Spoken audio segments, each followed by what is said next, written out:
母さん、見てよ。荒坂のてっぺんだぜ。それと伝言だ。キ、一緒に行けなくてごめんな。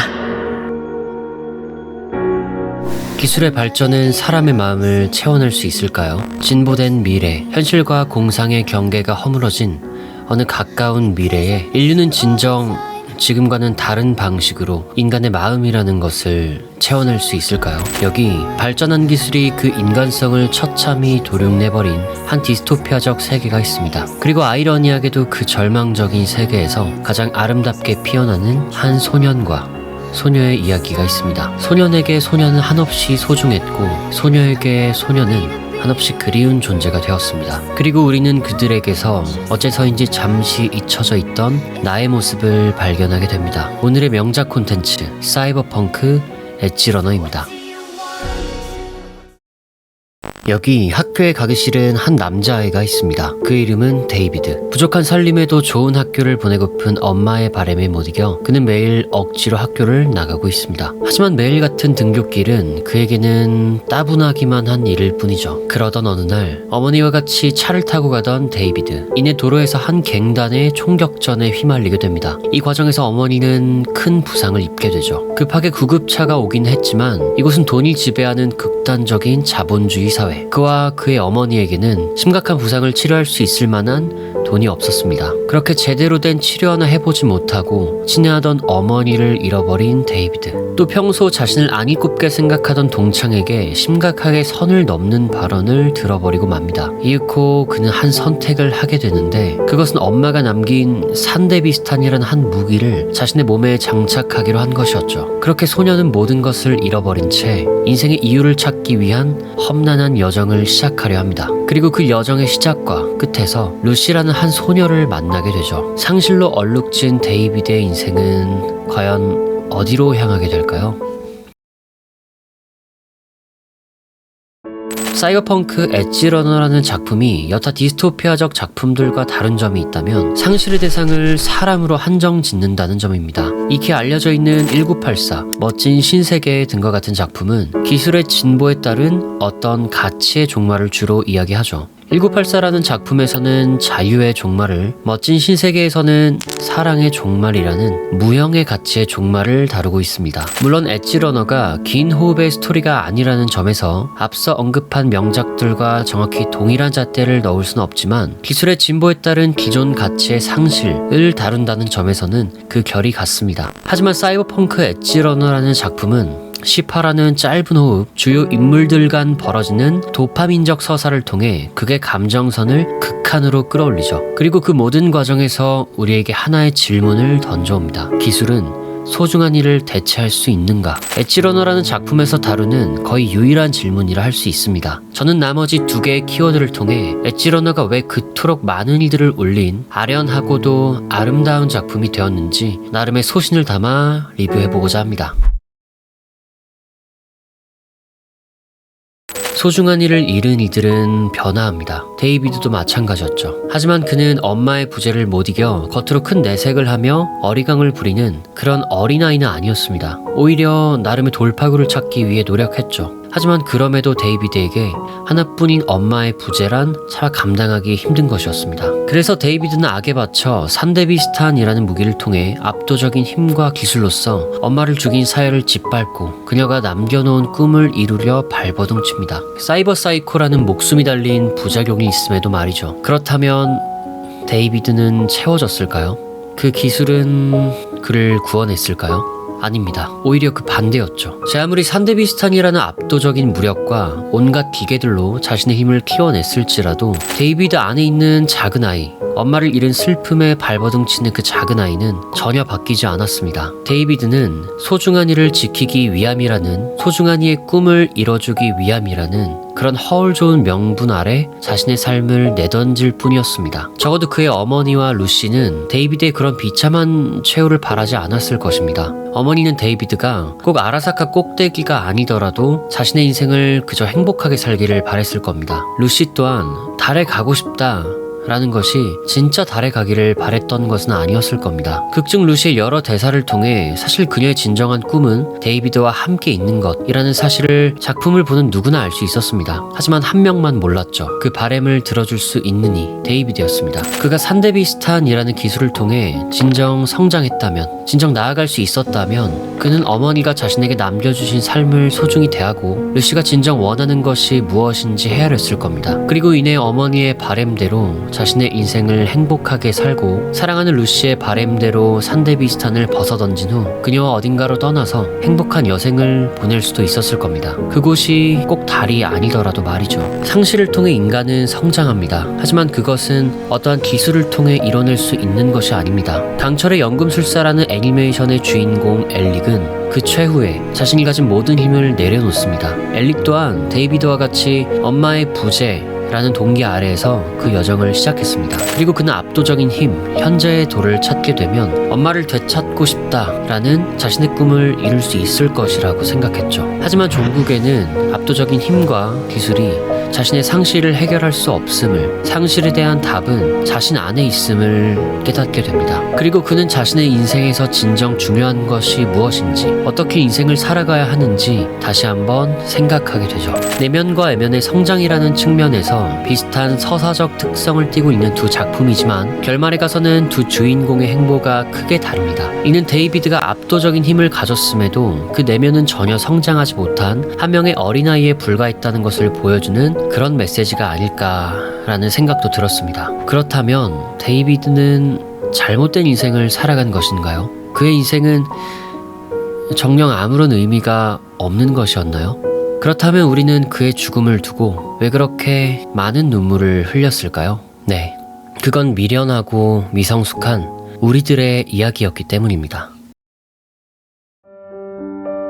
어떤 시대에서도 가장 소중한 것이 있다면 그것은 무엇일까요? 기술이 없었던 과거에도, 기술이 진보된 미래에도 사람은 어떤 것을 가장 소중히 할까요? 사이버펑크 세계관에서 최고의 가치란 기술적 진보를 통한 압도적인 무력입니다. 이것만이 돈을 만들고 유의미한 인생을 허락하죠. 우리가 살아가는 시대에서는 일종의 명예, 돈과 같은 주로 외면적인 특징을 뜻하는 요소로 치환할 수 있습니다. 하지만 작품은 크게 두 가지의 순간을 통해 우리가 바라보는 외면적인 가치의 허영심을 뒤집습니다. 극중 사이버 사이코라는 부작용은 한 인간의 죽음을 초래할 수 있는 큰 질병이죠. 세계관 내에서 힘만을 쫓는 인생을 살아가는 이들은 자신이 기계인지 사람인지 혼동하는 순간을 맞이합니다. 그리고 종국에는 자신의 힘을 제어하지 못한 채 완전히 그 힘에 잡아먹혀 버리죠. 데이비드도 메인도 마찬가지였습니다. 하지만 사이버 사이코에 빠져있는 그들이 유일하게 정신을 차린 순간이 있었죠. 그것은 소중한 일을 마주할 때였습니다.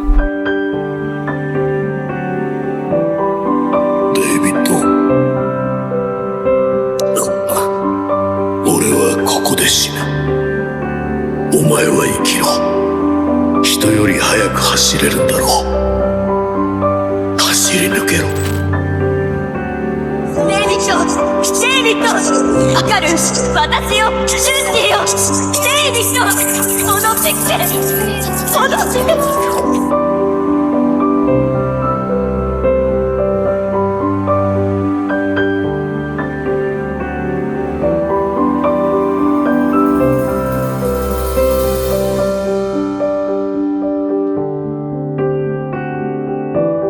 네, 이 이야기는 상실에 대한 이야기입니다. 그리고 이를 받아들이는 이들의 이야기입니다. 상실 앞에 우리는 무력합니다. 소중했던 이와의 그 기억 속에서 어쩌면 평생을 헤매며 살아가죠. 그리고 그 상실의 기억 속에서 우리는 끝도 없이 미련하고 미숙해집니다. 데이비드가 루시를 달에 보내고 싶어 했던 그 마음이, 데이비드가 엄마의 소원을 이뤄주려 했던 그 마음이 그토록 바보 같고 순진하다는 것을 우리는 알고 있습니다. 타협하지 않은 순수한 마음이라는 것을요. 어쩌면 그렇기에 우리는 그의 죽음이 더 힘들었는지도 모릅니다. 바보 같던 자신의 모습이, 바보같이 굴던 누군가의 모습이 작품 속 데이비드에게 잠시나마 겹쳐 보였고, 또 지금의 현실 속에서는 사라진 그토록 순수한 데이비드의 그 마음이 루시를 넘어 우리에게 닿았기 때문이겠죠. 그토록 진보된 미래에서도 결국 사람의 마음을 움직이는 건 누군가를 생각하는 따스한, 순수한 마음이었습니다. 사랑이 없는 이 시대, 이토록 순수하고 미성숙하지만 그렇게 아름다운 사랑을 보여주었던 작품, 사이버펑크 엣지러너였습니다. 때때로 우리는 우리가 살아가는 일상이 한편의 꿈처럼 마치 겪지 않았던 일처럼 느껴질 때가 있습니다. 그리고 그 생각의 저편에는 만약 내가 다른 선택을 했다면 어땠을까? 난 무엇을 잃었고 무엇을 얻었을까와 같은 가보지 않은 세계에 대한 미련, 어쩌면 후회라고 부를 수 있는 그리움이 남아 있습니다. 세계를 설명하는 가장 작은 이론이 있습니다. 그것은 바로 양자역학입니다. 그리고 양자역학의 세계에서 모든 물질은 관측되기에 존재합니다. 관측되기 전까지는 파동으로만 존재하던 고양이가 관측이 된 시점부터는 입자, 즉 이 세계에 살아 실제하는 고양이가 되죠. 이를 슈레딩거의 고양이라고 부르기도 합니다. 쉽게 말해 관측이라는 행위가 존재의 유무를 결정한다는 것이죠. 물론 관측이라는 개념을 단순히 인간이 사물을 바라본다의 개념으로 한정 지을 수는 없습니다. 좀 더 정확하게는 입자 간의 상호작용이라고 정의하는 게 맞겠죠. 예를 들어 우리가 사물을 관측한다는 행위에는 빛이 물체에 굴절되어 우리의 눈으로 들어오고 인간의 눈은 해당 빛을 통해 사물을 보는 입자 간의 상호작용의 과정이 포함되어 있습니다. 때문에 굳이 관측이라는 행위가 아니더라도 입자 간의 상호작용을 포함한다면 어떤 것이든 관측이라고 말할 수 있습니다. 그리고 나아가 이 가장 작은 이론은 인간의 인생에도 큰 영향을 미칩니다. 다세계 해석. 우리들은 스스로의 인생의 관측자로서 무수히 많은 가능성의 세계 중 매 순간 이뤄지는 상호작용을 통해 독자적인 세계를 구축해 나갑니다. 그리고 이 상호작용을 우리는 선택이라고 부르고 있죠. 하지만 이는 다세계 해석이라는 가설의 이름처럼 다른 선택을 한 세계 또한 존재할 수 있다는 것을 시사합니다. 그리고 나아가 이는 몇 개의 질문으로 이어지죠. 만약 선택의 수만큼 그에 따른 다수의 세계선이 존재한다면 그 세계선에 존재하는 수많은 나 중 어떤 세계의 내가 진짜인 것인가? 지금 여기 존재하는 나는 유일무이한 존재인 것인가? 와 같은 조금은 철학적인 질문들을 말입니다. 그런데 놀랍게도 이와 같은 질문에 나름의 답을 주고 있는 한 애니메이션이 있습니다. 한 번도 안 본 사람은 있어도 한 번만 본 사람은 없다는 그 애니, 바로 슈타인즈 게이트입니다. 개인적으로는 시간, 타임루프 등과 같은 소재를 다루는 수많은 애니메이션 중 가장 위대한 작품이라고 말하고 싶습니다. 현실의 이론을 적절히 반영한 고증력, 가히 완벽한 수준의 떡밥 회수력, 매력적인 캐릭터 및 서사를 통한 메시지의 완성도 등과 같은 작품 자체가 가진 완성도 때문입니다. 그리고 앞서 말씀드렸듯 근원적으로 시간에 종속된 인간들이 고민하는 일련의 질문들에 대해 나름의 답을 내놓고 있기 때문이기도 합니다. 암튼 긴 말하지 않고 스포일러가 없는 선에서 해당 애니메이션의 줄거리를 먼저 간략히 설명해 드리겠습니다.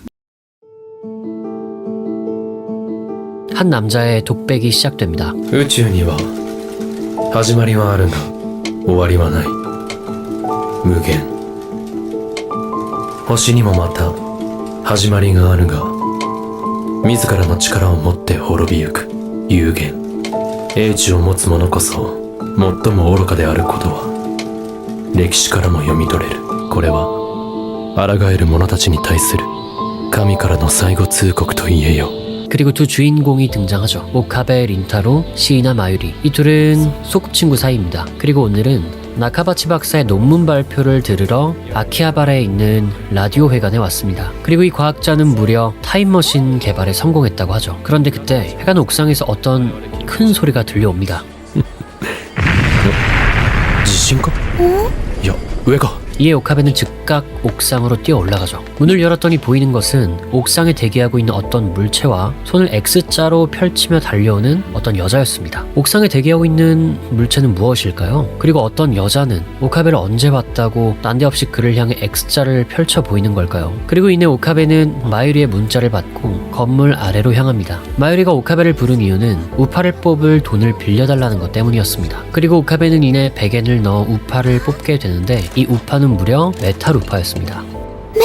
메타르 あ？ 메타르다요 메타르 우파 사실 레어한 의아합니다. 그냥 우파 중에 조금 레어한 것을 뽑았을 뿐인데 애니메이션은 이를 꽤 비중 있게 비춰주죠. 메탈 우파에는 어떤 비밀이 숨겨져 있는 걸까요? 그리고 이내 8층에서는 나카바치 박사의 회견이 시작됩니다. 이를 잠자코 듣고 있던 오카베는 생각하죠. 어디서 많이 들어봤던 이론이다. 나카바치 박사의 타임머신 이론은 10년 전 존 타이터라는 시간여행자가 발표했던 타임머신에 관한 내용과 상당 부분 일치했습니다. なんだいきなり。なんだではない。あなたのタイムマシン理論は何だ。カーブラックホール世界線全てジョン・タイターのパクリではないか。 그런데 화를 내는 오카베에게 한 여자가 다가오더니 그를 끌고 나갑니다. 그리고 그에게 알 수 없는 소리를 하죠. さっき私に何を言おうとしたんですか？15分くらい前何か言おうとしてましたよね。すごい思い詰めたような顔で。 그녀의 이름은 마키세 크리스, 애니메이션의 여주인공 되시겠습니다. 그런데 또 의아한 부분입니다. 분명 오카베는 크리스를 만난 적이 없습니다. 적어도 1화에서는요. 그런데 왜 크리스는 오카베를 15분 전에 만났다고 하는 걸까요? 암튼 이에 당황한 오카베는 천연덕스럽게 크리스를 피해 잠시 몸을 숨깁니다. 그리고 그곳에서 핸드폰을 통해 한 메일을 받게 되죠.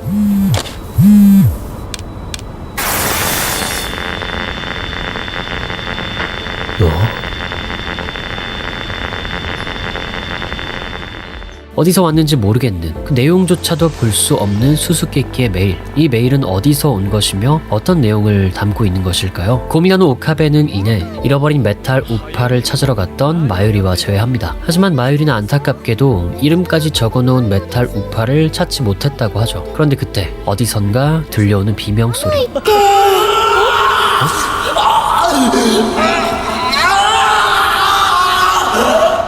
달려간 그곳에는 앞서 보았던 마키세 크리스가 피투성이가 된 채로 쓰러져 있었습니다.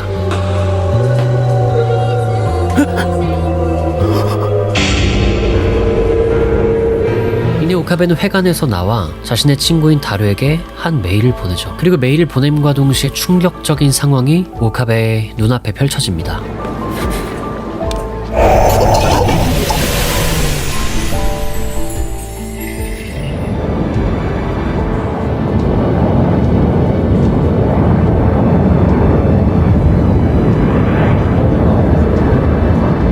방금까지만 해도 수많은 사람들이 걸어다닌 거리에 자신만이 우두커니 서 있는 것이었습니다. 그리고 회관에 충돌한 정체불명의 물체. 어라? 분명 아까 전까지만 해도 회관 옥상에는 아무것도 충돌하지 않았었습니다. 오카베가 직접 옥상에 올라가서 목격을 했죠. 그에게는 도대체 무슨 일이 일어난 것일까요? 슈타인즈 게이트라는 애니메이션은 시간, 관측, 존재와 같은 개념에서 비롯된 어떠한 질문들을 다루고 있습니다. 수많은 세계선의 나중 진짜 나는 누구인가? 내가 존재한다는 것은 어떻게 증명할 수 있는가?와 같은 질문들을 말이죠. 그리고 이 같은 질문들을 일련의 사건들을 통해 정말 아름답게 풀어내고 있습니다. 물론 무수히 많은 떡밥을 거의 완벽하게 풀어낸 작품으로도 유명합니다. 하지만 오늘은 떡밥을 분석하는 영상이 아니라 주제의식에 대한 이야기를 하고자 합니다. 떡밥을 분석하는 영상은 분석남 다음 시리즈를 기다려주세요. 암튼 지금부터는 크게 세 가지의 키워드를 통해 슈타인즈 게이트라는 애니메이션이 말하고자 하는 진정한 주제의식을 다뤄보려고 합니다. 그리고 여기서부터는 심각한 스포일러가 포함되어 있으니 시청에 꼭 주의해주세요. 슈타인즈 게이트라는 애니메이션에서 현실과 가장 다른 점이 있다면 오카베 린타로가 유일한 관측자라는 점입니다. 오직 세계선의 변화를 인지할 수 있는 그의 시선에서만 세계선이 재구축되며 모든 사건의 흐름 또한 그의 기준에서 진행되죠. 때문에 오카베의 선택을 기점으로 어떤 멤버는 죽음을 피할 수 없게 되거나 원래부터 없던 사람이 되기도 합니다. 하지만 아이러니하게도 그가 모두를 구할 수 있었던 세계선, 슈타인즈 게이트로 갈 수 있었던 이유는 그를 소중하게 여기는 이들이 반대로 그를 관측해 주었기 때문입니다. 2036년 오카베는 베타 세계선에서 본래 죽었어야 했습니다. 하지만 타임리프 머신을 통해 오카베는 살아났습니다. 그리고 이를 연구소 멤버들이 관측했죠. 때문에 그가 살아있는 미래로서 세계선이 재구축될 수 있었습니다. 1기 극장판에서도 슈타인즈 게이트에 진입한 오카베가 세계선 변화 인지 능력, 리딩 슈타이너의 부작용으로 R 세계선에 갇히게 됩니다. 그리고 이 같은 세계선의 변화로 인해 연구소 멤버들은 오카베 린타로라는 존재 자체를 지워버리게 되죠. 하지만 마키세 크리스가 그를 관측합니다. 미래의, 현재, 과거의 크리스가 그를 기억합니다. 그리고 그에게 강렬한 기억을 남겨줌으로써 그가 이 세계에 존재할 수 있도록 했습니다. 슈타인즈 게이트라는 애니메이션에서 관측이란 굉장히 중요한 개념입니다. 존재하지 않았던 사람을 존재하게 하며 죽었던 사람이 멀쩡히 살아갈 수 있는 미래를 만들죠. 앞서 양자역학에서 관측이란 입자 간의 상호작용을 뜻한다고 말씀드렸습니다. 뭔가 떠오르는 게 없으신가요? 네. 연구소 멤버들입니다. 그들은 한 명의 사람이지만 동시에 하나의 입자이기도 합니다. 그들은 입자로서 상호작용했습니다. 시간을 넘어 서로를 관측하고 기억했습니다. 그리고 그제야 비로소 그들은 존재할 수 있었습니다. 우리는 우리의 인생의 관측자로서, 동시에 모두의 관측자로서 살아가고 있습니다. 누군가를 기억한다는 것, 소중히 여겨준다는 것, 사랑한다는 것, 서로를 향한 관측이 우리가 이 세계에서 분명히 존재한다 라고 말할 수 있는 근거가 된다는 것을 작가는 말하고 싶었던 것 같습니다.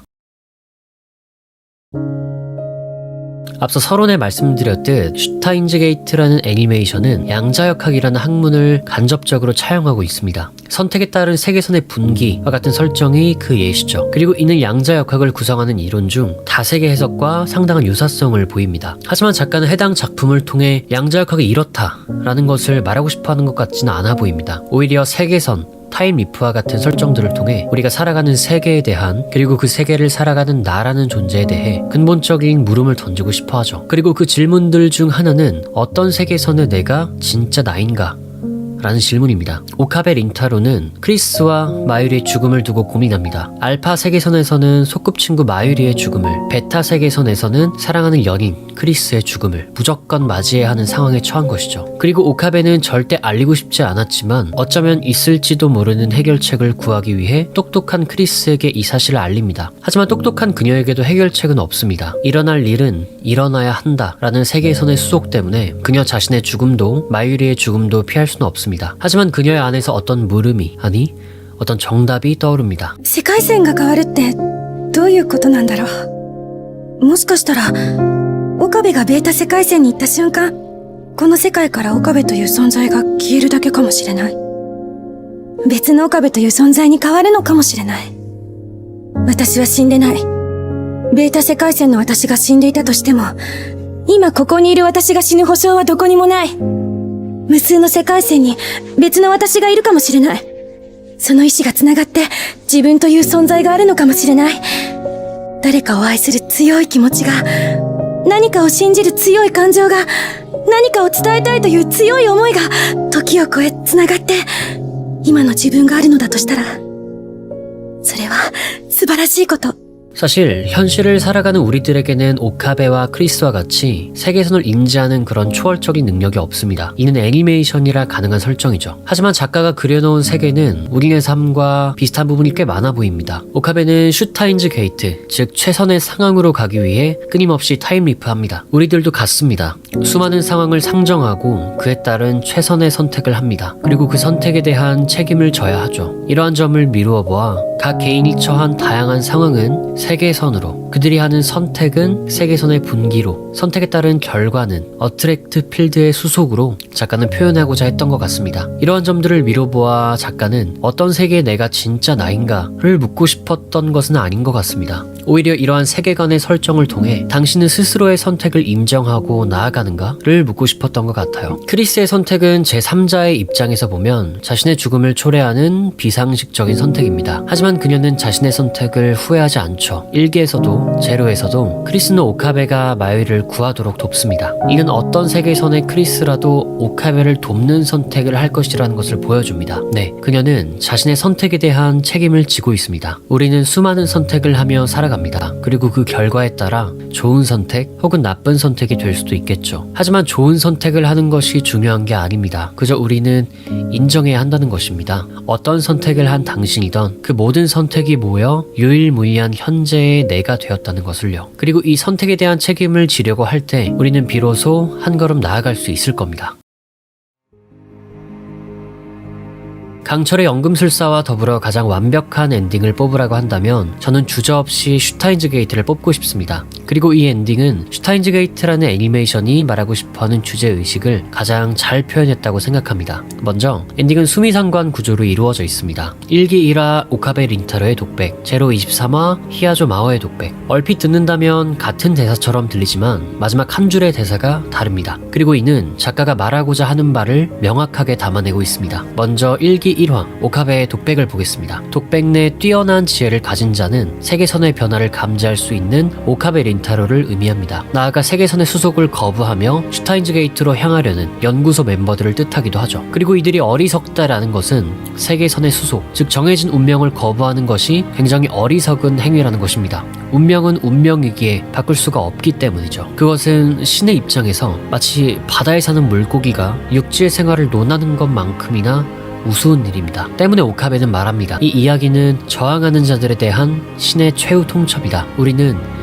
운명을 바꿀 수 없는 존재다며 말이죠. 해당 독백을 하는 오카베는 아직 슈타인즈 게이트로 가지 못한 베타 세계선의 오카베였기 때문에 이 같은 독백을 하지 않았나 싶습니다. 또 눈여겨봐야 할 것은 뭐뭐 하는 자들에 대한이라는 서술 방식입니다. 이는 제로에서의 독백과 달리 지극히 신의 시점에서 서술된 주어진 운명에 순응하는 수동적인 인간을 나타냅니다. 하지만 제로의 독백은 다릅니다. 애초에 말하는 상황도 주체도 다르죠. 연구소 멤버들은 마침내 최초의 타임머신을 개발합니다. 인간이 빛을 넘는다고 생각하는 것은 바다의 물고기가 육지의 생활을 논하는 것만큼 우습다라고 비웃었던 신의 생각과 다르게 말이죠. 그리고 이를 만든 이는 히야조 마호. 연구소의 수많은 멤버들 중 히야조 마호에게 이 독백을 준 것은 의미가 있습니다. 그녀는 세계선의 수속으로 죽어버린 모차르트의 의지를 이어낸 살리에리입니다. 평생 모차르트의 그림자에 가려질 수밖에 없었던 운명을 거스르고 타임머신을 만들어냈죠. 제로의 이야기가 진행되는 동안 천재 소녀 마키세 크리스는 모차르트, 그의 선배 히야조 마호는 살리에리에 자주 비유됩니다. 그리고 이 같은 설정은 히야조 마호가 살리에리로서 스스로 정해놓은 운명을 어떤 마음가짐으로 이겨나가는지를 보여주기 위함입니다. 그리고 그녀는 결국 살리에리의 운명을 이겨내고 스스로 타임머신을 개발함으로써 유일하게 시간을 넘지 않고 운명을 거스른 존재가 됩니다. 그리고 이런 그녀의 사상은 절망에 빠져있는 오카베에게 큰 울림을 주죠. 결국 그녀는 오카베를 연구소 멤버들을 도와 마침내 그들이 슈타인즈 게이트로 향할 수 있게 합니다. 또한 작가는 마호의 입을 빌려 신의 최후 통첩에 거스른 자들에 의한이라는 능동적인 서술 방식을 사용함으로써 운명을 만들어 나가는 주체적인 인간을 보여줍니다. 네, 작가는 말하고 싶었던 것 같습니다. 당신은 스스로 운명을 만들어 나가는 주체다 라는 것을요. 인간의 운명은 정해져 있나요? 우리가 어떤 부모에게서 태어났으며 어떤 교육을 받으며 자라왔고 현재 어떤 소득 수준을 가졌는지 이것들은 모두 태어날 때부터 어느 정도는 정해져 있는 것일까요?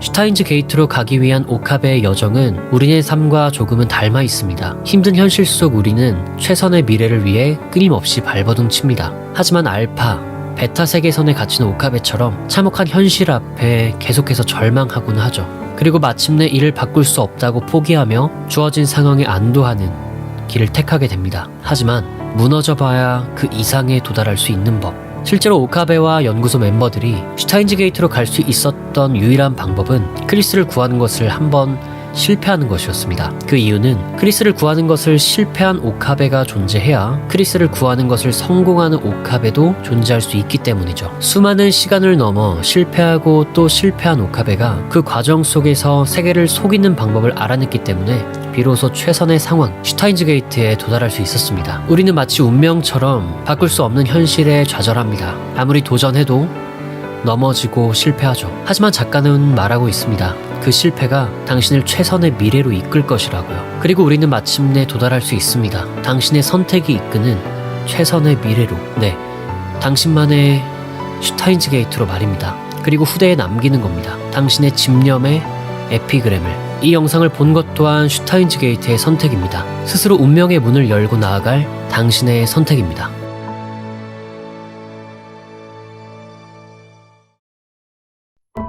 千秋ナイター一緒に行くって言ったじゃん。すまん。花火大会も行くって言ったじゃん。申し訳ね私の浴衣姿見たくないってのね。え。ごめん、それちょっと見て。帰らなきゃいけなかったのに、いつの間にか夏になった。お前らといるのがあんまり楽しくてさ。未来で待ってる。すぐ行く。走っていく。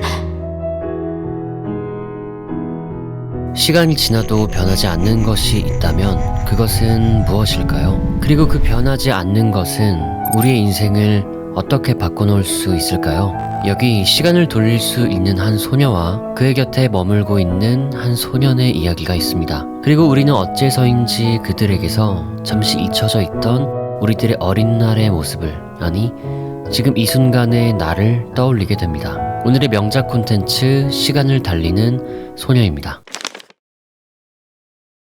여기 시간을 돌릴 수 있는 능력을 가진 한 소녀가 있습니다. 그녀의 이름은 마코토, 고등학생입니다. 그리고 그녀에게는 친한 2명의 남사친이 있습니다. 치아키, 그리고 고스케입니다. 그리고 어느 평범하던 그저 푸르른 한 여름날 마코토는 우연히 가게 된 과학실에서 마치 운명처럼 한 문구를 마주하게 됩니다. 시간은 누구도 기다려주지 않는다. 어찌 보면 당연하기도 한 이 말이 그녀에게는 왠지 심상치 않게 느껴집니다. 잠시 후 그녀는 운명처럼 어떤 우연한 계기로 시간을 돌릴 수 있는 타임리프 능력을 얻게 되죠. 그렇게 우연히 얻게 된 능력으로 그녀는 자신이 원하는 대로 그 인생을 살아가게 됩니다. 학교의 시험을 망쳐서, 노래방에 시간이 부족해서, 곤란한 고백을 받아서, 각종 곤란한 일이 생겨도 그녀에게는 문제가 되지 않습니다. 시간을 돌려버리면 그만이기 때문이죠. 수많은 현재를 살아본 뒤 마음에 들지 않으면 시간을 돌려서 가장 최선의 선택만을 하면 되니까요.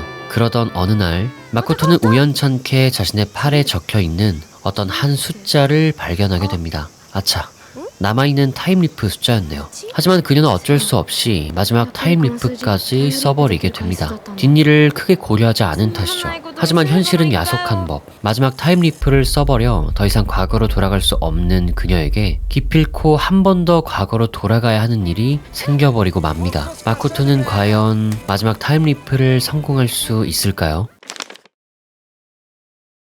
사실 해당 작품의 근본적인 메시지는 매 순간을 소중히 해라 라는 아주 단순하며 명쾌한 이야기일 것입니다. 하지만 저는 여기서부터 몇 개의 의견을 더해 작품이 가진 주제의식을 조금 더 완성도 있게 여러분들께 말씀드리고자 합니다. 사실 매 순간이라는 개념은 현재라는 개념과 동일합니다. 하지만 놀랍게도 현재까지 밝혀진 과학적인 사실에 의하면 우리가 살아가는 현재라는 개념은 우주적인 관점에서 볼 때 오직 당신에게만 적용되는 개념입니다. 시간은 흐르지 않는다 라는 책의 내용을 잠시만 빌려보겠습니다. 예를 들어 당신이 현재 지구에 있고 당신의 여동생이 지구에서 4광년 떨어진 행성 프록시마 B에 있다고 가정해봅시다. 그리고 당신은 지금 생각합니다. 지금 여동생은 무엇을 하고 있을까? 그리고 운이 좋게도 당신은 여동생이 있는 프록시마 B 행성을 볼 수 있는 아주 좋은 성능의 망원경을 가지고 있습니다. 당신이 그 망원경을 통해 본 여동생의 모습은 지금 당신이 겪고 있는 현재와 동일한 시점인가요? 아닙니다.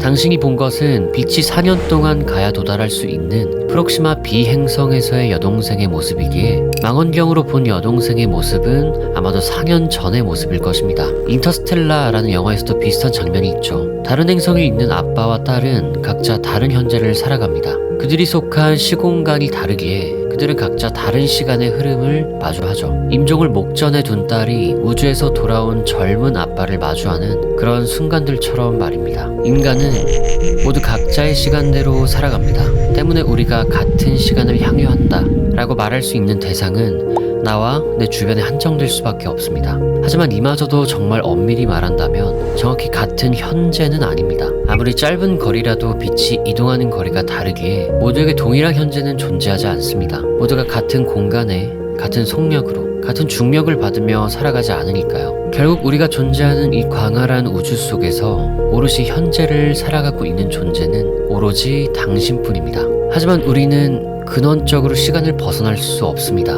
우주적인 관점에서 각자의 현재는 모두 다르다 라고 임진을 할 수 있을지언정 모든 인간은 과거, 현재, 미래라는 이 일방향적인 시간선에서 그 인생을 통렬하게 살아갈 수밖에 없습니다. 그렇다면 우리는 우리에게 맡겨진 이 유일한 현재를 과연 어떻게 살아가야 할까요? 어떻게 하면 후회 없이 인생을 살아갈 수 있을까요? 시간을 달리는 소녀라는 작품은 이에 대한 답으로 시간이 지나도 변하지 않는 것은 무엇인가? 라는 질문을 우리에게 던져옵니다.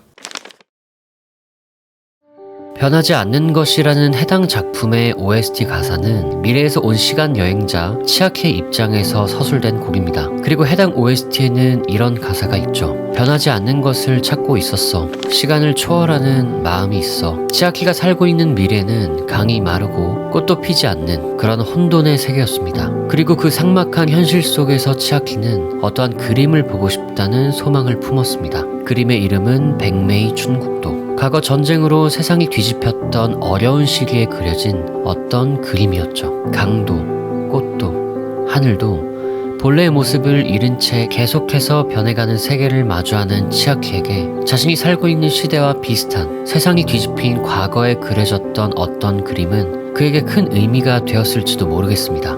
비록 과거이지만 지금과 같이 세상이 뒤집혔던 시기의 그림을 내가 실제로 마주하게 된다면 시간을 넘어 변하지 않는 어떤 것을 찾을 수도 있지 않을까? 치아키는 그렇게 생각했을지도 모르죠. 그래서 치아키는 그 그림이 유일하게 존재했던 이 시기, 이 계절, 그리고 마코토에게로 왔습니다.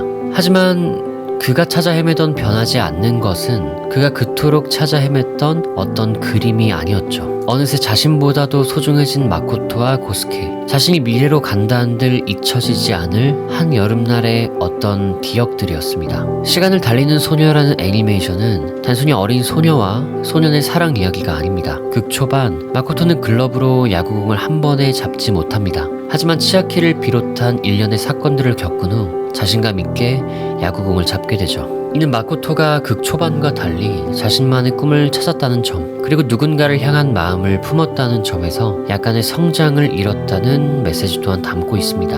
이 때문에 마코토를 성장시킨 치아키라는 존재를 단순히 어렸을 적 우리가 사랑했더니 로만은 볼 수는 없다고 생각합니다. 치아키라는 인물로 대변되는 어린 날에 우리들이 꾸었던 모든 꿈과 사랑, 그리고 관계들, 마코토가 치아키를 통해 성장했듯 우리들은 과거의 기억을 통해 현재를 살아가고 미래로 나아갑니다. 그리고 변하지 않을 지금 이 순간, 먼 훗날 당신이 추억이라 부를 모든 오늘들을 통해 당신은 더 단단하게 성장해 나가고 있습니다. 푸르렀던 당신이 미래를 향해 꾸었던 꿈, 나를 사랑한다고 말해줬던 엄마의 따스한 말, 졸업식에 꽃을 들고 나를 보러 와준 아빠의 미소, 한 바닷가에서 동생과 쌓았던 자그마한 모래성, 지쳐 누워 바라본 하늘에 빛나던 별들, 이 모든 기억들은 적어도 당신의 가슴 속에서 변하지 않은 채 남아있을 겁니다.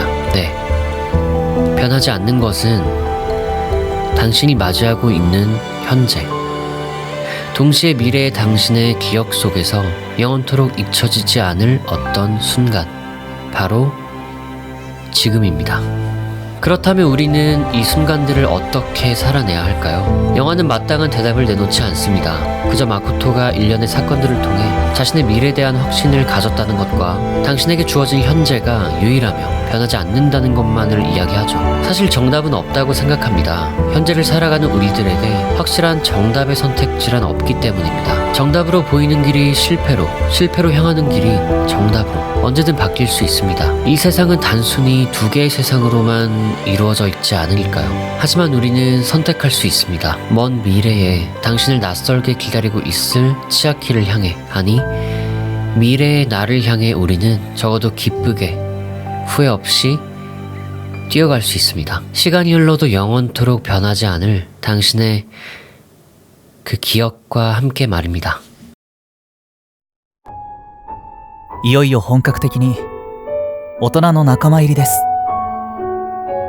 失敗を恐れず挑戦せよ。安定した道や楽な道を避けよ。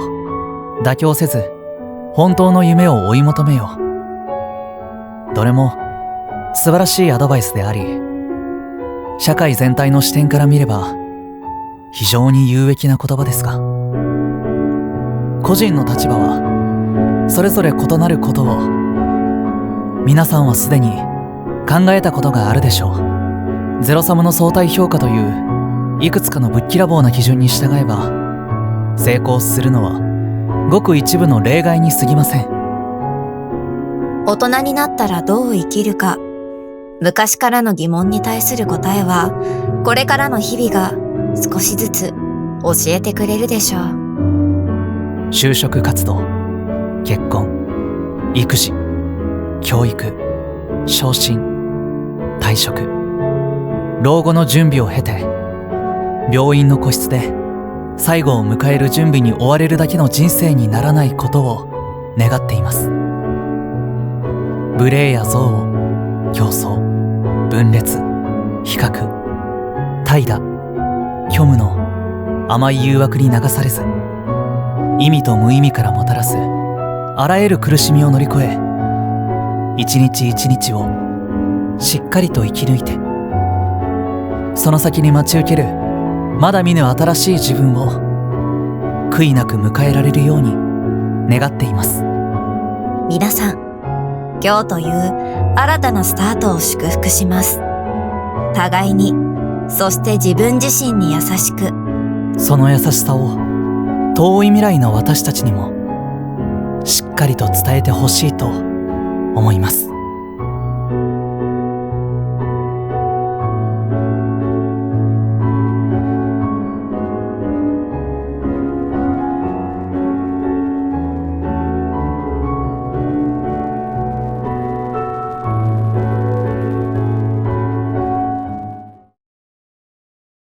成し得るものがなすべきをなす。これこそシビラが人類にもたらした恩寵である。サイマティックスキャンで読み取った生態力場を解析し、人の心の在り方を解き明かす。科学の英知はついに魂の秘密を暴くに至り、この社会は激変した。だがその判定には人の意志が介在しない。君たちは一体何を基準に善と悪をより分けているんだろうね。尊くあるべきはずの法を何よりも貶めることはなんだか分かってる。それはね、守るに値しない法律を作り運用することよ。人間を甘く見ないことね。私たちはいつだってより良い社会を目指してる。いつか誰かがこの部屋の電源を落としにやってくるわ。きっと新しい道を見つけてみせる。 여기 완벽하게 도시를 지배하는 한 시스템이 있습니다. 그리고 그 완벽한 시스템 안에서 한 국가는 드디어 가장 완벽한 법치 국가를 완성해냈습니다. 완벽한 범죄 예방 시스템 아래 범죄는 극히 줄어들었고, 완벽한 재능 개발 프로그램을 통해 인간은 더 이상 직업에 대해 고민할 필요가 없어졌습니다. 네, 인간은 더 이상 번뇌할 이유가 없습니다. 그야말로 완벽한 세계의 완성입니다. 그리고 여기 이같이 완벽한 사회의 존속을 위해 시스템이 만들어낸 범죄 개수라는 수치로 잠재 범죄자들을 처단하는 공안국 1개 형사들이 있습니다. 그들은 시스템이 정해준 대로 범죄를 일으킬 것 같은 이들, 곧 잠재범이라 불리는 이들을 찾아내 사회에서 배제시킵니다. 그 과정이 조금은 과격할지라도 말이죠. 하지만 그 완벽할 것만 같던 고요하고 거대한 사회의 표면 한가운데 아주 작은 물방울이 떨어지기 시작합니다. 살인을 저지르더라도 범죄 개수가 오르지 않는 이른바 면제 체질자들의 등장입니다. 인류는 감정에 사로잡히지 않는 시스템에게 죄의 단죄를 스스로 양도했습니다. 수치를 통해 더 공정한 단죄가 가능할 것이라는 이유 때문이었죠. 때문에 기존의 사법 체계는 이미 이들의 세계에서 사라진 지 오래입니다. 고로 시스템이 심판할 수 없다면 그 누구도 이들을 심판할 수 없습니다. 면제자를 죽여 살인자가 될 각오를, 높아진 범죄 개수로 인해 목숨을 빼앗길 각오를 그들은 해야만 합니다. 자신의 선택에 따른 책임을 지지 않는다면 이들은 결코 면제자를 이 세계에서 심판할 수 없습니다. 공안국 1개 형사들은 고민합니다. 시스템을 등지고 범죄자를 처단할 것인가, 시스템을 믿고 범죄자를 용인할 것인가. 그리고 작품 내내 반복되는 그 물음은 어쩌면 공안국의 형사들에게만 해당되는 질문은 아닐지도 모릅니다. 시스템 아래 인간은 얼마나 인간다울 수 있는가? 모든 인류가 바랬던 꿈의 세계 유토피아, 진보된 기술 속 인간은 진정으로 완벽한 세계를 구현할 수 있을까요?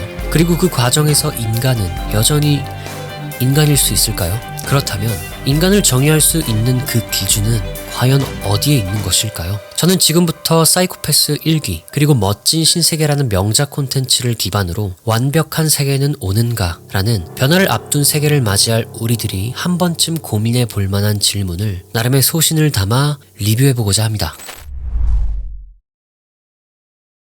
시빌라 시스템이 지배하는 사이코패스 세계관에서 한 인간은 자신의 꿈을 고민할 필요가 없습니다. 각자가 가장 잘 할 수 있는 일, 곧 개인의 재능을 발현할 수 있는 일을 최첨단의 뇌 스캐닝을 통해서 시스템이 직접 결정해주기 때문이죠. 그리고 여기 헉슬리의 멋진 신세계가 있습니다. 이 세계는 공동체, 동일성, 안정성이라는 명목 아래 인간을 크게 5단계로 배양하여 산출합니다. 상위 등급인 알파, 베타는 상류층, 지식인으로, 하위 등급인 감마, 델타, 엡실론은 하류층, 노동인으로, 각 등급의 목표는 하나입니다. 안정적인 사회를 지속해 나간다. 똑똑한 상위 등급의 인간들은 안정적인 사회를 위해 지식을 탐구합니다. 멍청한 하위 등급의 인간들은 시스템의 유지보수를 위해 각자의 일터에서 성실히 근무합니다. 그리고 그들은 자신의 인생을 사랑합니다. 놀랍게도 상위 등급뿐만이 아닌 그들 모두가 말입니다. 물론 그 기반에는 어렸을 적 수만 번 반복했던 강제적인 암시가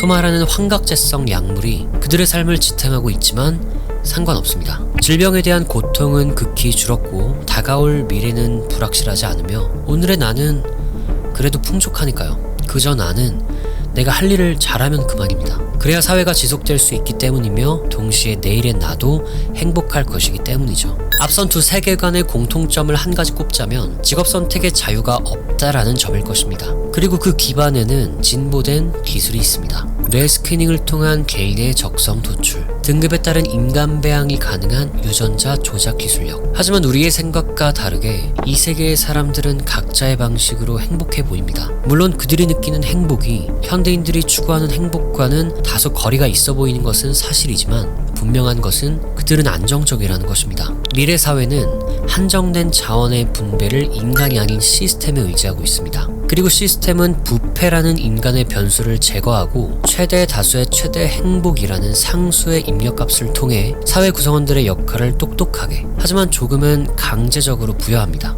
모든 이들이 판검사가 의사가 될 재능을 지니지 않았기에 누군가에게는 거리의 청소를, 누군가에게는 하수도의 수리를, 누군가에게는 통신탑의 복구를, 누군가에게는 범죄자의 체포를 맡깁니다. 물론 현재 우리가 살아가는 세계에서는 직업 선택의 자유라는 공정한 가치 아래 모두가 모두를 위한 사회를 지켜왔습니다. 하지만 한정된 자원, 팽창하는 인구, 시스템의 진보는 조금은 불편하지만 이전과는 다른 물음을 우리에게 건네옵니다. 최대 다수의 행복을 보장할 수 있다면 당신은 기꺼이 그 자유를 내놓을 것인가?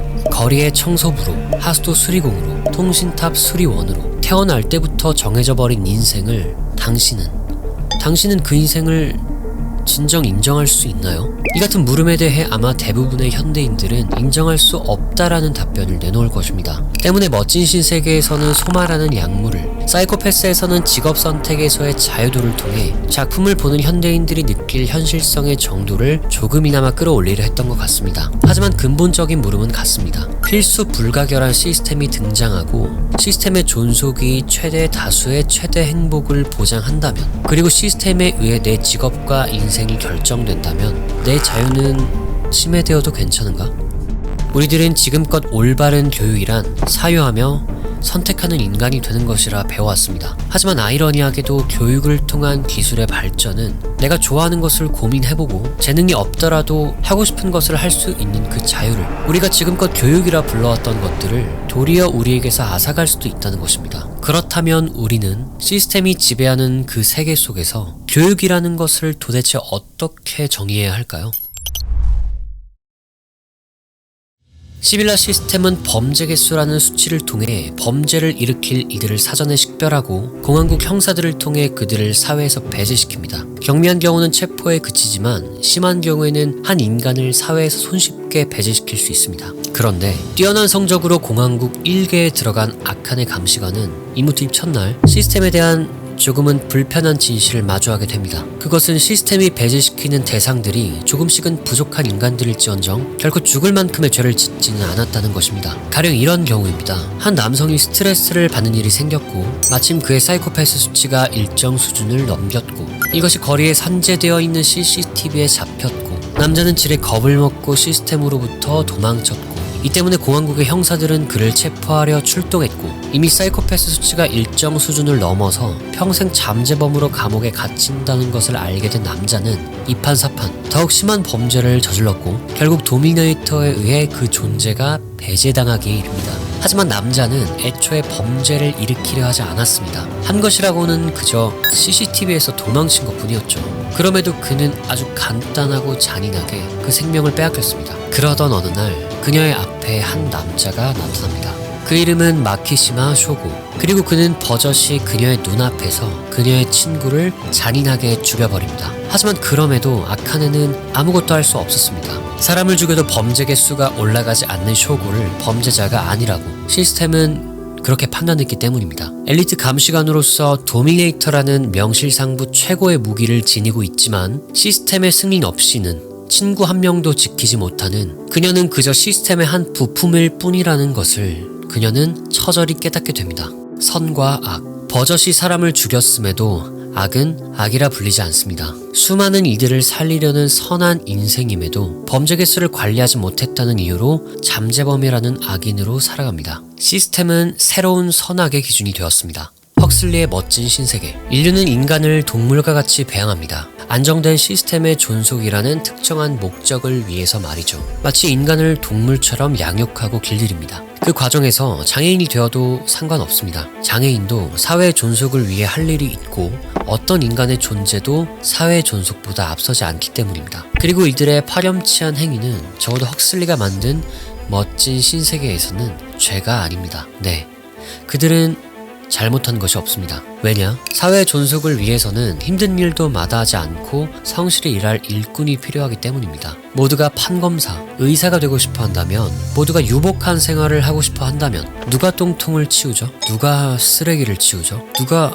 통신탑을 복구하죠? 아무도 이 일을 하지 않아서 사회가 존속될 수 없다면 도대체 이 모든 게 다 무슨 소용이죠? 자유라는 선택지 안에서 이기적인 인간들은 더 이기적일 뿐입니다. 그래서 헉슬리는 자유를 지웠습니다. 그리고 동시에 거대한 쾌락을 주었습니다. 그리고 마침내 안정적인 세계를 이룩했습니다. 이들의 행위는 정령 죄인가요? 선과 악의 기준은 오랜 세월에 걸쳐 법이라는 형식으로 인간 사회에 녹아져 왔습니다. 물론 우리가 만들어낸 법은 앞선 작품들과 같이 최대 다수의 최대 행복만을 위한 것은 아닙니다. 소수의 행복도 존중하며 지향하고 되도록 모든 개인이 행복할 수 있도록 했습니다. 하지만 진보된 미래, 앞선 두 작품을 곱씹어봅니다. 어떤 미래에도 우리는 시스템이 주는 효율성과 편리함을 거부할 수 없을 겁니다. 그리고 효율성과 편리함의 문제는 결코 인간이 얼마나 더 편리할 수 있는가 라는 범위에만 국한되지는 않을 것입니다. 선과 악, 단죄의 영역에서도 기술의 진보는 얼마든지 그 영향력을 드러낼 수 있습니다. 때문에 앞서 언급된 두 작품에서는 인간들을 관리하는 범죄 개수 수치, 인간들을 배양하는 등급 기준과 같은 설정으로 기술의 진보가 바꿔놓을 뒤집어진 선악관을 표현했죠. 인간은 아마도 할 수만 있다면 더 효율적인 시스템에게 단죄의 지팡이를 언제든지 넘겨줄 준비가 되어 있을 겁니다. 생각해봅시다. 우리는 과연 지금과 동일한 방법으로 다가올 미래에서도 단죄의 문제를 해결해 나갈 수 있을까요? 더 효율적인 세상을 위해, 더 진보한 세상을 위해, 더 아름다운 세상을 위해, 더 완벽한 세상을 위해 인간은 어디까지 포기할 수 있을까요? 그리고 그 과정에서 우리가 믿어왔던 선과 악이라는 가치는 어떻게 뒤집어질 수 있을까요? 그렇다면 선한 세상을 바라는 인간들의 마음은 도대체 어디로 흘러가야 하는 것인가요?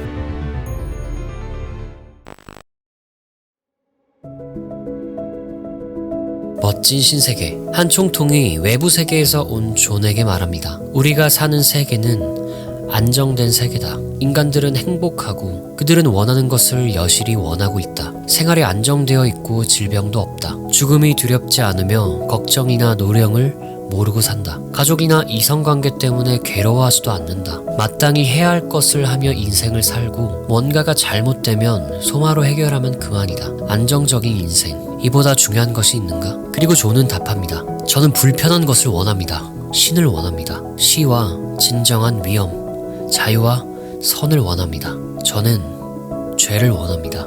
불행해질 권리, 매독과 암에 걸릴 권리, 먹을 것이 떨어져 궁상 맞을 권리, 이가 들끓고 죽음의 공포에 떨 권리, 온갖 스트레스에 시달릴 권리, 이 모든 것을 요구합니다. 사이코패스라는 작품에서 공화국 1개의 감시관 츠네모리 아카네는 그 최후의 사회를 지탱하는 시빌라 시스템의 진실을 마주합니다. 완벽할 줄만 알았던 시스템은 그저 수많은 인간들의 뇌로 작동할 뿐인 살아있는 기계였습니다. 인간들의 뇌가 없었다면 완벽에 가까운 현재의 시빌라 시스템은 결코 탄생할 수 없었습니다. 하지만 그럼에도 아카네는 부인할 수 없었습니다. 인간의 뇌가 메커니즘이 되어 작동할지언정 시빌라 시스템은 인류 역사에 전례 없었던 평화와 번영을 가져다 주었기 때문이죠. 때문에 자신의 친구를 죽게끔 방조한 시스템을 감정적으로는 혐오할지언정 이성적으로는 그 공을 인정하며 받아들였습니다. 그리고 아카네는 생각합니다.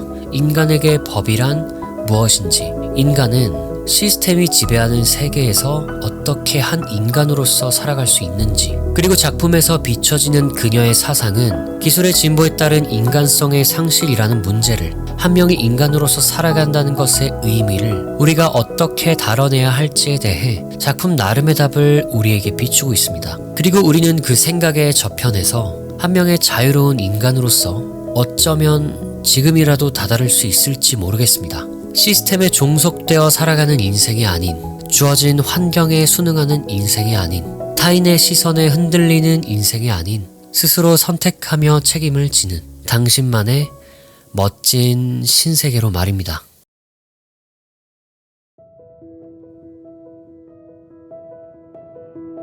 法が人を守るものではない。人が法を守ることだ。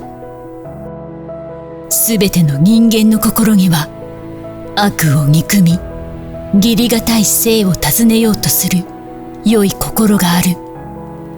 そしてその多くの心が集まって現在の法治体系を作り上げた。しかし法は完璧ではない。だから法は人間を完全に保護することはできない。それなら法はなくならなければならないのか。いや、そうじゃない。完璧でないから保護する。完璧でないからより完璧になるようにならす。常に主導権は人間にあるべきだ。選択し責任を負うことができる力、それはひとえに人間の分け前。進歩した世界で人間はいかに人間らしくなれるか。それはいくら理不尽な世界でも、それはどんなに便利な世界でも、自分の選択で人生を生きるのと同じだ。才能がなくてもやりたいことをすること、偏見に抵抗し不義に立ち向かうこと、自分の限界を決めつけないこと、より良い人間になろうと努力するようなものだ。あなたはどちらの側に立っているのか。シュピラシステムと判定されていない人間であるにもかかわらず、怪盗球に培養されていない人間であるにもかかわらず、その未来が決まっていない人間なのに、あなたはなぜ決まったように人生を生きてゆくのか。答えはあなたにある。そしてもしかすると今でもあなたはたどり着けるかもしれない。選択による責任に耐え忍耐し、実を結ぶことを数えきれないほど誓うならば、一人の人間として自分の人生を喜んで愛してくれるなら、無限の可能性の世界、あなただけの素敵な新世界は、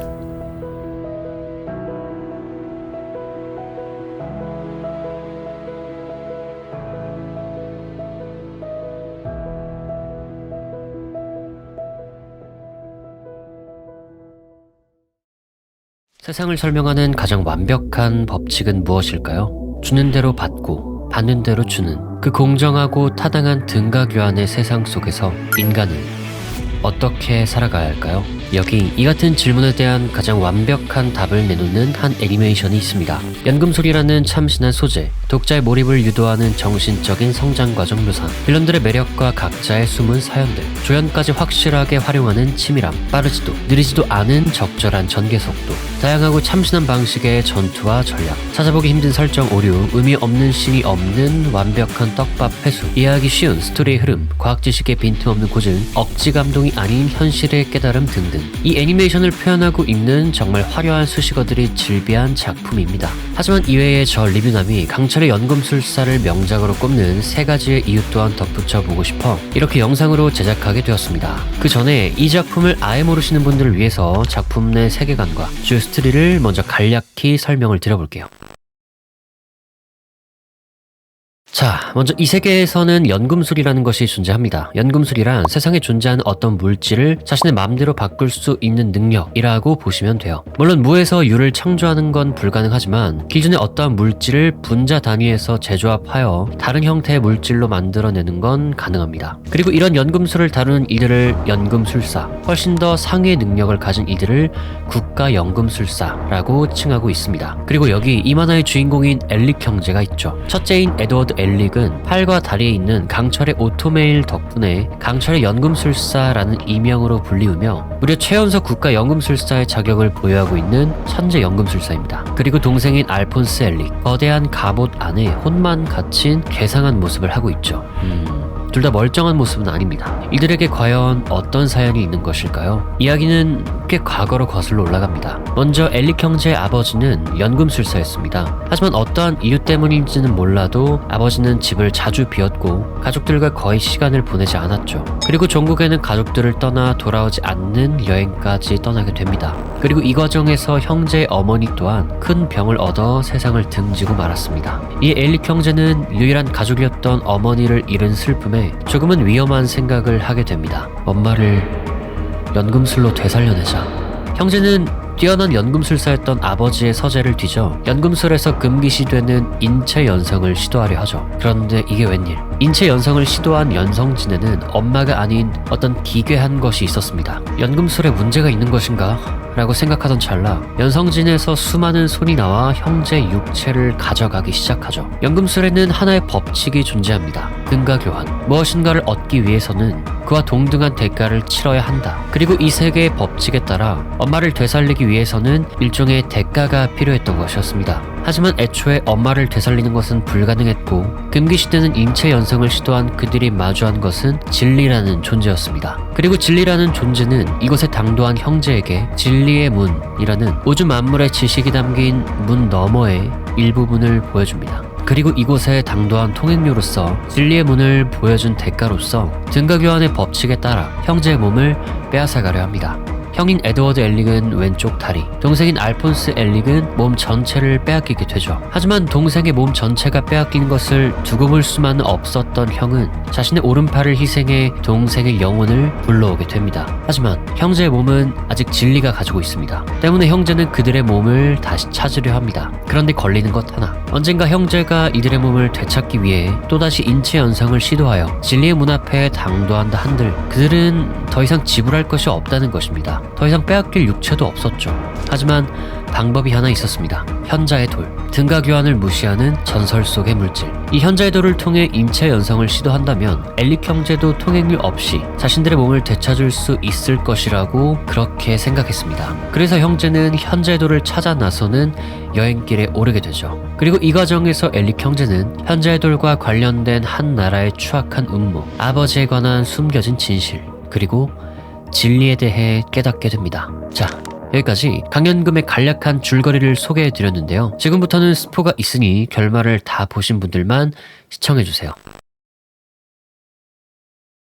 극중 작가는 독자들에게 하나의 질문을 계속해서 던진다고 생각합니다. 그 질문이라 함은 인간을 정의하는 것은 무엇인가? 그리고 작가는 작품 내에서 크게 세 가지의 기준을 통해 인간이라는 존재를 정의하고 있습니다. 첫 번째, 타인을 위하는 자. 이를 잘 보여주는 장면은 시작의 호문클루스인 프라이드와 동생인 알폰스 엘릭의 싸움입니다. 프라이드는 그 이름답게 자신을 위하는 싸움을 합니다. 질 것 같지 않던 싸움이 불리해지자 같은 동료를 서슴없이 먹어버리기도 하죠. 이런 점에서 프라이드에게 동료란 지키기 위한 존재가 아닌 잘 싸우기 위해 필요한 수단일 뿐입니다. 하지만 알폰스는 반대였죠. 얼마든지 동료를 버리고 갈 수 있었음에도 끝까지 동료를 지키는 싸움을 합니다. 그리고 이 과정에서 작가는 알폰스에게 한 대사를 부여하죠. 인간의 끈질김은 이제부터다. 사실 아이러니합니다. 몸이 없는 갑옷에 영혼만 있는 알폰스의 모습, 어린 인간의 외형을 한 프라이드의 모습, 어느 쪽이 더 인간 같아 보이시나요? 당연히 프라이드 쪽입니다. 하지만 작가는 지키기 위한 싸움을 하는 알폰스를 통해 타인을 위하는 마음을 지닌 쪽이 인간이다 라는 메시지를 전하고자 했습니다. 그래서 굳이 사람의 외형을 가지고 있지 않은 알폰스와 키메라 병사라는 캐릭터를 통해 인간의 끈질김과 지키기 위한 싸움과 같은 지극히 인간적인 싸움을 그려냅니다. 두 번째는 연대하는 자입니다. 사실 탐욕의 호문클루스인 그리드는 그 죽음의 순간에 자신이 그토록 경멸하던 연약한 인간의 증표 같았던 동료를 원하고 있었음을 깨닫습니다. 물론 같은 피를 이어받은 호문클루스들이 있긴 했지만 그들은 자신의 감정이 중요했을 뿐 서로 연대하는 자들은 아니었기 때문이죠. 하지만 인간은 달랐습니다. 서로를 지키고자 하는 그 마음이 각자의 신념을 관철하고자 하는 그 작은 마음들이 모여 하나의 거대한 힘을 만들어냈죠. 이는 반 호헤나임과 호문클루스가 자신 안에서 죽어간 수많은 영혼들을 어떻게 대했는지를 통해서도 잘 드러나고 있어요. 반 호헤나임은 그들의 이야기를 전부 들어줬고 긴 시간에 걸쳐 그들과 연대하여 함께 싸웁니다. 하지만 호문클루스는 아니었습니다. 그저 완벽한 존재가 되기 위해 수많은 영혼들을 이용했죠. 그래서 그 긴 시간을 살아남았음에도 그 최후에는 아무도 없는 채로 쓸쓸한 죽음을 맞이했습니다. 같은 인간의 외형을 지녔지만 다른 행보를 보여준 두 인물을 통해 인간의 연대에 대한 아름다운 찬가를 함께하는 것이 비로소 인간다운 삶임을 작가는 말하고 있습니다. 세 번째, 한계를 극복하는 자입니다. 이는 마지막 챕터인 진리란 무엇인가 라는 부분에서 결말과 연관지어 자세히 설명드리겠습니다. 꼭 끝까지 시청해주세요. 이처럼 작가는 극중 진행되는 다양한 이야기들을 통해 인간이라는 존재에 대해 고찰하는 듯한 의미심장한 연출들을 꽤 많이 보여줍니다. 그리고 이는 높은 완성도의 스토리와 감각적인 연출을 통해 독자들에게 훌륭하게 전달되고 있죠. 작가는 작품 내에서 상당히 많은 소재에 걸쳐 모순된 설정을 차용합니다. 자신의 원수를 죽이기도 살리기도 하는 스카, 사람을 죽이기도 살리기도 하는 연금술, 인간을 깔보면서 부러워하는 호문클루스. 많은 명작을 봐오신 분들은 아시겠지만 이같이 모순되는 캐릭터와 소재는 독자로 하여금 작품에 한층 더 몰입하는 계기로서 작용합니다. 극중 스카는 자신의 혈육을 죽인 아메스트리스인들, 그리고 그중 국가연금술사들을 모조리 죽이겠다는 복수심에 사로잡혀 있으면서도 종국에는 오히려 국가연금술사를 포함한 아메스트리스인들을 도와야 하는 모순된 상황에 처하게 됩니다. 하지만 스카는 일련의 사건들을 겪으며 입장에 따라 선은 바뀐다. 복수를 실현하는 것만이 증오를 극복하는 방법은 아니다 라는 가치관의 전환을 맞이하게 되죠. 이는 증오의 연쇄에 사로잡힌 한 인간이 맞이하는 참혹한 현실과 고뇌, 그리고 도달할 수 있는 이상에 대해 비춰줍니다. 이같이 작가가 그려놓은 모순된 세계는 우리가 바라보는 세상이 결코 이분법적인 논리로 설명되지 않음을, 모든 것에는 동전의 양면이 있음을, 이를 인지하고 살아가는 것 자체가 너무나도 중요한 일임을 작가는 작품 전반에 걸쳐 표현하고 있습니다. 강철의 연금술사라는 애니메이션이 가장 완벽한 결말이라는 찬사를 얻게 한 마지막 진리와의 대화 장면입니다. 이는 작품 내 다양한 부분과 연결되어 있으며 작가가 말하고자 하는 주제의식과 아주 밀접한 관련이 있습니다. 이를 주인공인 에드가 겪는 시간의 흐름에 따라 설명을 드리고자 합니다. 먼저 1화의 시작 부분입니다. 사람이 무엇인가를 얻으려면 그에 상응하는 대가를 치러야 한다 라는 등가교환의 법칙을 먼저 소개합니다. 그리고 이때까지만 해도 연금술의 등가교환이라는 법칙은 절대적인 법칙, 곧 진리로서 비춰집니다. 이는 에드 형제가 인체연성이라는 아픔을 통해 등가교환이라는 교훈을 확실하게 배웠기 때문이죠. 그런데 엔딩에서 하나의 문구가 추가됩니다. 이는 에드워드 엘릭이 일련의 사건들을 겪어낸 후 마치 진리처럼 여겨졌던 등가교환의 법칙에 자신의 경험을 더한 것이죠. 이 같은 에드의 독백이 뜻하는 바가 무엇일까요? 그리고 해당 독백은 만화의 주제의식과 어떻게 연관이 되어 있는 것일까요? 에드는 그 최후에 동생의 몸을 되찾고자 진리를 만나기 위한 마지막 연성을 시도합니다. 그리고 진리라는 존재를 다시 한번 만나게 되죠. 그리고 통행료를 요구하는 진리에게 에드는 자신의 등 뒤에 있는 진리의 문을 내어줍니다. 플라스크 속 난쟁이가 그토록 소중히 했던, 힘을 갈구하는 인간이 절대 버리지 않을 것이라 여겼던 그 진리의 문을 돌려준다는 한낱 꼬맹이의 대답에 진리는 넋이 나간 듯 되묻습니다. 진리의 문이 없으면 다시는 연금술을 쓸 수 없어. 이에 에드는 대답하죠. 애초에 연금술을 쓰던 안 쓰던 나는 작은 여자애 하나 구하지 못하는 작고 나약한 인간이었다고. 하지만 이 길의 끝에서 모두를 얻었으니 그걸로 됐다 라며 말이죠. 그런데 이 장면을 보면 한 궁금증이 생깁니다. 플라스크 속 작은 난쟁이와 달리 에드는 어째서 진리에게 인정받았는가 라는 점입니다. 사실 이를 이해하려면 진리라는 존재가 플라스크송 난징에게 했던 의미심장한 대사들을 곱씹어볼 필요가 있습니다. 너 스스로를 믿지 않았다. 너 자신은 전혀 성장하지 않았다. 인간의 감정을 제하여 버리면 인간을 넘을 줄 알았냐? 그 답은 이미 너의 곁에 있었다.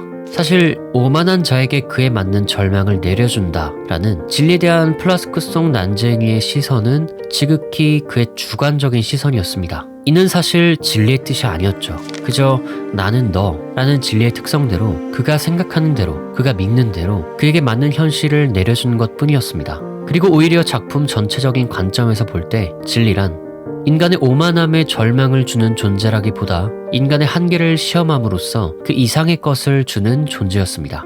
왜 그럴까요?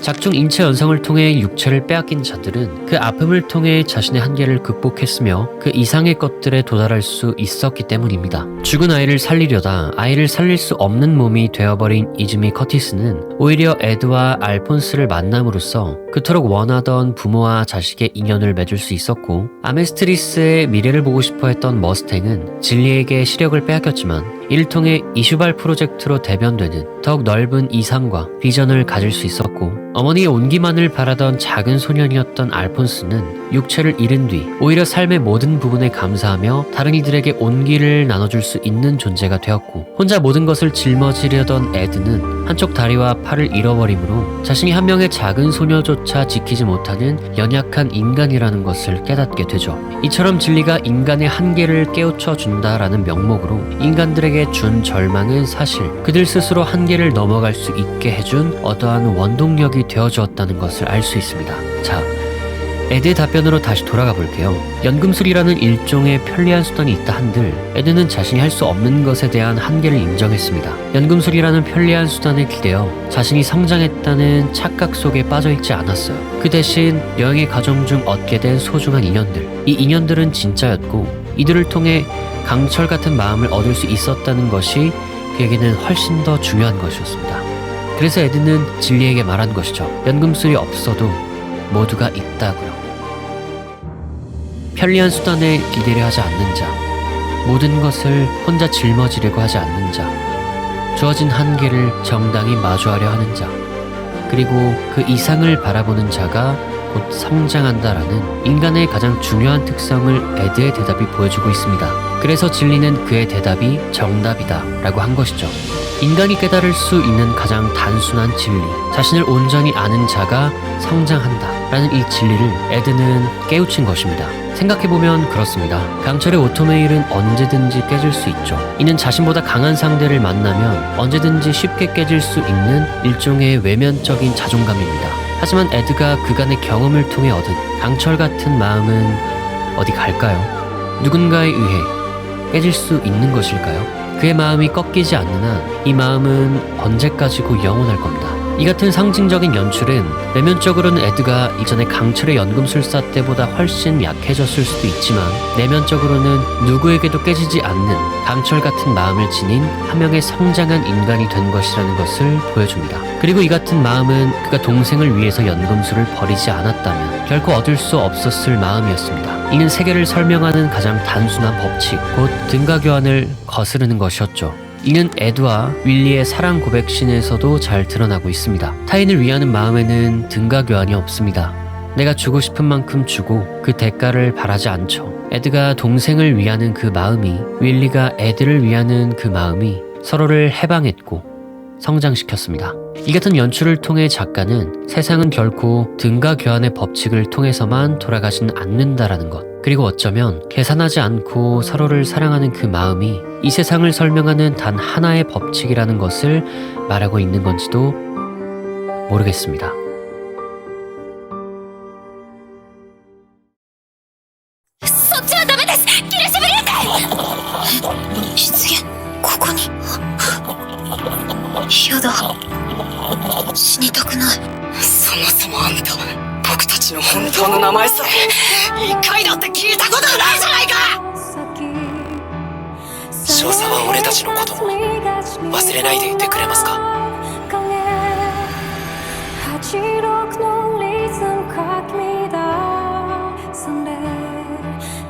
진정으로 자유로운 인생이란 무엇일까요? 안락한 삶, 보장된 미래, 평온한 죽음은 당신에게 진정한 자유를 가져다 줄까요? 여기 잔혹한 전장의 끝에 서 있는 한 남자가 있습니다. 그의 세상에 선택이란 없습니다. 오로지 적을 섬멸하는 것, 그리고 예정된 죽음을 맞이하는 것. 이것만이 그에게 허락된 인생입니다. 그리고 여기 평온한 세상 속에 살아가는 한 여자가 있습니다. 그녀의 세상에 선택이란 당연한 것입니다. 오로지 평화롭게 살아가는 것. 이것이 그녀의 축복된 인생입니다. 하지만 우리는 그의 인생 속에서, 그녀의 인생 속에서 어째서인지 바뀌어버린 그 선택에 대해, 그 자유에 대해, 그리고 그 인생에 대해 다시금 생각해보게 됩니다. 오늘의 명작 콘텐츠 86입니다. 돼지에게 인권을 주지 않는다 하여 인간의 도리에 어긋났다 비난을 받는 나라는 없다. 산마그놀리아 공화국은 항상 평화롭습니다. 인간을 말살하려는 무인병기 레기온의 위협에도 불구하고 공화국의 자체 기술력으로 개발된 무인기 저거노트를 통해 적국의 침범을 완벽하게 막아내고 있기 때문입니다. サンマグノリア共和国国軍本部より本日の戦況をお知らせします。第17戦区に侵入したギアーデ帝国軍無人機レギオン機甲部隊は我が共和国の誇る自立無人戦闘機械ジャガーノートの迎撃により壊滅的損害を受け撤退。我が方の損害は軽微であり人的損害は皆無。本日も我が国の戦死者は0名であります。サンマグノリア共和国万歳。ご食器に栄光あれ。 그리고 공화국 85구의 바, 86. 이곳은 공화국 제일 끝자락 변두리에 있는 한 구역입니다. 레기온의 침입을 가장 선두에서 막아내는 곳이죠. 그리고 인간의 모습을 한 돼지들, 곧 86가 무인기 저거노트에 탑승합니다. 그 전장에 죽은 사람은 없다. 공화국의 선전은 결국 틀린 말이 아니었습니다. 인간의 모습을 한 돼지가 전장에서 죽는다 하여 이를 치하할 이유는 없는 것. 공화국은 순혈혈통인 100개 종이 아닌 이들을 인간으로 정의하지 않았고 이들을 한데 모아 전장의 최전선 86구로 보냈습니다. 그리고 그들은 그 죽음의 수용소에서 자신들의 인생을 그렇게 끝낼 수밖에 없었습니다. 하지만 여기 거의 유일하게 86를 인간으로 봐야 한다는 한 소녀가 있습니다. 격식 있는 인사로, 따뜻한 말로, 지속적인 관심으로 그들의 마음을 얻고자 했습니다. 나는 다른 인간이다라며 자신을 증명하고자 했습니다. あなたはどうしてそんなに私たちのことを気にするんだ。昔、戦場でプロセッサーの方に助けていただいたことがありまして、彼は私にこう言ったんです。俺たちはこの国で生まれて育った共和国民だ。国を守って戦うのは市民の義務で誇り、戦えと求めておきながら見届けようともせず、あなたたちを知ろうともしないのはそれに反する振る舞いです。許されることではありません。 하지만 왜일까요? 그녀는 몰랐습니다. 그들의 진짜 이름이 무엇이며 어디서 태어났고 무엇을 좋아하며 어떤 인생을 살고 싶었는지를 말이죠. 그리고 그녀는 마주해야만 했습니다. 위선적인 자신의 모습을, 후회하던 자신의 모습을, 그리고 결코 자유롭지 못했던 그 어떤 날의 우리의 모습을 말이죠. 작가가 밝힌 작품의 가장 중요한 주제의식은 타인을 자신과 똑같은 사람으로 존중할 것이라는 아주 단순하고도 어려운 한 줄의 문장이었습니다. 산마그놀리아 공화국은 전장에 죽은 사람은 없다고 떠들며 86라고 낙인이 찍힌 어린아이들을 전장에 내보냅니다. 그런데 자신은 이런 몹쓸 공화국과 다르다며 프로세서들의 죽음을 안타까워하고 그들을 조금이라도 살리기 위해 더 효율적인 전략을 짜는 등 100개 종으로서는 드물게 86를 인간으로 보려는 레나라는 인물도 있습니다. 하지만 그녀의 친구가 스쳐가며 말했던 것처럼 래핑폭스가 목 놓아 화를 냈던 것처럼 레나는 그들의 진짜 이름을 묻지 않았습니다. 공화국이 정한 콜네임이 아닌 그들의 진짜 이름. 그것은 그들이 돼지가 아닌 인간이라는 아주 본질적인 증거였음에도 말이죠. 모두의 이름을 새겨 전장 너머로 데려가는 신의 노우젠과 명확히 대비되는 지점입니다. 겉으로는 86를 위하는 척 온갖 위선을 떨어댔지만 모든 것은 스스로의 도덕적 우월감을 위한 것일 뿐 레나는 그들을 위해 아무것도 내놓지 않았기 때문이죠. ルシブリューテのことは残念でした。残念何が残念？あんたにしてみれば AT6 の1匹や2匹、どう死のうが家に帰ったらすっかり忘れて夕食楽しめる程度の話だろ。そりゃこっちだって暇だったからさ。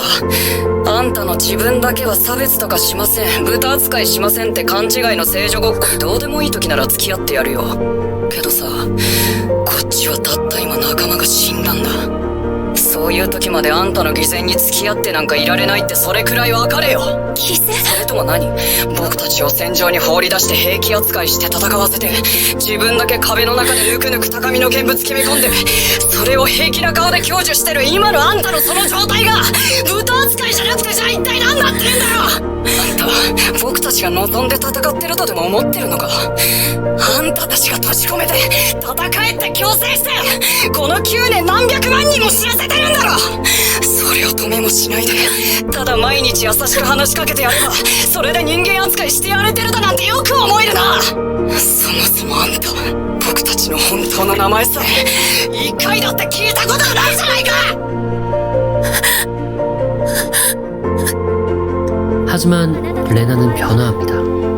목숨을 걸고 싸우는 그들을 위해 대원들의 모든 이름을 기억하고 그들의 얼굴을 떠올리려 했으며, 그들과 같은 입장에서 싸우고자 자신의 시각을 담보로 한 작전을 수행합니다. 타인과 자신을 똑같은 사람으로 존중한다는 것은 실로 어려운 일입니다.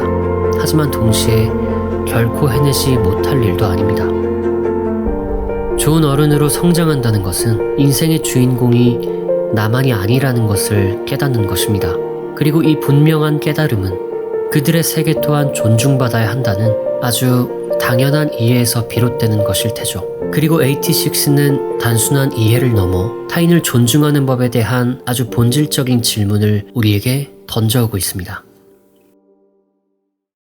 작가는 또한 인터뷰에서 후회 없이 살 것이라는 한 문장을 덧붙였습니다. 86 세계관에는 두 개의 세상이 있습니다. 평화롭고 안락한 공화국의 세계, 위태롭고 처참한 86의 세계. 누가 보아도 후회 없이 인생을 살아갈 수 있는 쪽은 평화롭고 안락한 공화국의 세계일 것입니다. 하지만 아이러니하게도 이미 충분히 자유롭게 살아가는 레나는 공화국을 떠나 미지의 세계로 나아가는 신 일행을 보며 스스로도 이유를 찾지 못한 눈물을 흘립니다. 극중 이 장면은 보는 이들로 하여금 유독 큰 감정의 동요를 일으킵니다. 그리고 그것은 단순히 레나가 그들과 더 이상 함께할 수 없음을 알았기 때문도, 86가 새로운 세상으로 나아갔기 때문도 아닙니다. 녹록지 못한 현실에서도 온전한 결정을 이뤄낸 그들에 대한 동경, 현실의 안락함이 만든 선택의 부재, 나아가지 못함에 대한 후회 때문일 겁니다. 레나는 전장 너머의 세계로 자유로이 날아간 신 일행을 그 끝이 끊어져 있는 한 기찻길에 서서 가만히 응시합니다. 그리고 당신은 전장 너머로 그들을 따라가겠다는 레나를 보며 언젠가 막연히 자유로이 꿈꾸며 후회 없이 선택하고자 했던 그 어떤 날의 당신의 모습을 떠올립니다. 안락함 따위는 중요하지 않았습니다. 하고자 하는 것을 그저 하고 싶었습니다. 그리고 후회하지 않는 인생을 살고 싶었습니다. 후회하지 않는 인생은 어쩌면 안락함과 평온함 속에만 있지 않을지도 모릅니다. 언젠가 당신이 찬란하게 꿈꿨던 모든 미래들, 그리고 그 미래로 나아가기 위해 했던 모든 선택들, 힘들고 고됐지만 그만큼 찬란했던 시간들, 안락한 현실을 마다하고서라도 나아가고자 했던 당신의 모습들, 당신은 여전히 기억하고 있나요?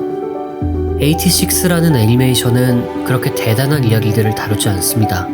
그저 삶의 이유를 찾기 위한 어린 소녀와 소년의 이야기입니다. 서로를 마주하는 이야기입니다. 하나의 어른으로 성장하는 이야기입니다. 그리고 언젠가 당신이 그려왔던 타인을 온전히 존중하는 인생에 대해, 후회 없는 인생에 대해 다시금 떠올리게 하는 명작입니다. 언젠가 당신의 앞에서 끊어졌던 그 기찻길, 당신은 그 기찻길 위에 다시금 서 있습니다. 안락한 현실 너머 그 소중하고도 소중했던 선택하는 인생이, 나아가는 인생이 당신 앞에 여전히 놓여 있습니다.